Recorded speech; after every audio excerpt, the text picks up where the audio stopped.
Ian, I know you're with us via Skype. I know there's always a bit of a built-in delay, but I want to play for you an exchange at the White House briefing today. We'll talk about it on the other side.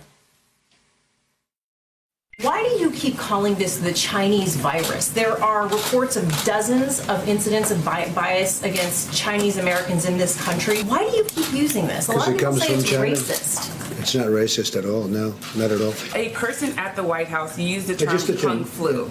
My question is, do you think that's wrong? Kung Flu. And do you think using the term Chinese virus, that puts Asian Americans at risk, that people might target that? No, not at all. I think they probably would agree with it 100%. It comes from China.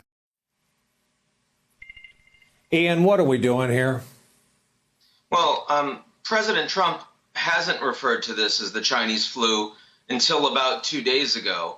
It links up with his policies in response to coronavirus imploding and the markets imploding in the United States. And it made it harder for him to blame Obama, blame Biden. He needs someone to blame, and China is the proximate country. And the problem with that, of course, is, I mean, yes, it did indeed come from China originally. And furthermore, the Chinese did indeed cover it up for the first month. So they are responsible. But on top of this massive market meltdown and economic shutdown we're seeing in the United States right now, picking a fight with the Chinese, who feel vastly more confident today coming out of this crisis than they did after 2008, is going to cause more economic damage.